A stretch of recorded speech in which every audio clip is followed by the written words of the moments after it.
SL agro এর কিচেনে আজকের বিরিয়ানি রান্না। হাই এভরিওয়ান, আসসালামু আলাইকুম। আশা করছি আপনারা সবাই ভালো আছেন। আলহামদুলিল্লাহ, আমরাও ভালো আছি। আজকে আমাদের কিচেনে বিরিয়ানি রান্না করব। তো বিরিয়ানি রান্নায় কি কি ইউজ করলাম আপনাদের সাথে শেয়ার করব। তো সর্বপ্রথম আমরা একটি কড়াইতে ভালোভাবে তেল গরম করে নিলাম। তারপর তেজপাতা, এলাচ এবং পেঁয়াজ কুচি দিয়ে দিলাম গরম তেলে। ভালোভাবে ভেজে নিলাম। ভেজে নেওয়ার পর দিয়ে দিলাম রসুন বাটা এবং আদা বাটা। তারপর আমরা একটু টক দই দিয়ে দিলাম। ভালোভাবে নেড়ে চেড়ে নিয়েছি।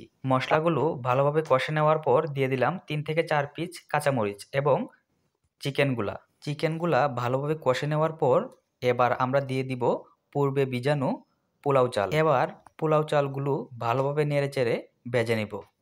পোলাও চালগুলা ভাজা হয়ে গেলে এবার আমরা গরম পানি দিয়ে দিব। এবার পরিমাণ মতো পানি দেওয়ার পর এখন লিকুইড দুধ দিয়ে দেব এবং সাথে কিছু কাঁচামরিচ। তারপর একটি ঢাকনা দিয়ে ভালোভাবে ডেকে দিলাম। তো যাই হোক, এবার বিরিয়ানির কাজ অর্ধেক শেষ। তো এবার আমরা বিরিয়ানির সাথে চিকেন জাল ফ্রাই খাওয়ার জন্য চিকেন ভালোভাবে ফ্রাই করে নিব। চিকেনগুলা ভালোভাবে ফ্রাই হয়ে যাওয়ার পর নিয়ে নিলাম একটি বাটিতে। তো একই ফ্রাই প্যানে হালকা একটু তেল দিয়ে দিলাম। তারপর তেজপাতা আর এলাচ দিয়ে দিলাম। তারপর আদা বাটা, পেঁয়াজ বাটা, রসুন বাটা এবং বাদাম বাটা একসাথে দিয়ে দিলাম। তো এবার হালকা নেড়ে চেড়ে নিব। তো এবার হালকা টক দই দিয়ে দিব।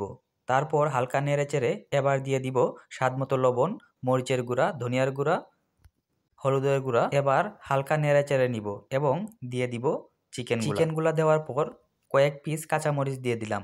তারপর হালকা একটু গরম পানি দেওয়ার পর কিছুক্ষণ ঢেকে দিতে হবে, তাই ঢেকে দিলাম।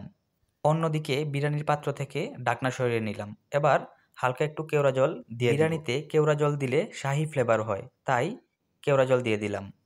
এবার উল্টিয়ে নিব। মাশাআল্লাহ, বাহ, আমাদের বিরিয়ানি হয়ে গেছে। অন্যদিকে আমাদের জাল ফ্রাইটাও হয়ে গেছে। মাশাআল্লাহ, বাহ, চমৎকার, অসাধারণ হয়েছে। এবার খাওয়ার পালা।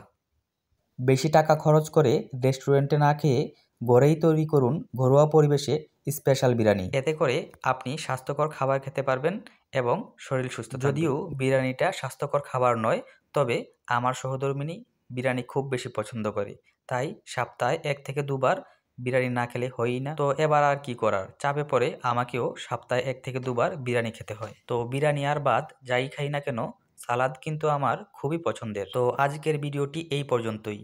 কেমন লাগলো অবশ্যই কমেন্ট করে জানিয়ে দিন। দেখা হচ্ছে কোনো এক কৃষি বিষয়ক ভিডিওতে অথবা রান্নাবান্নার ব্লগ ভিডিওতে।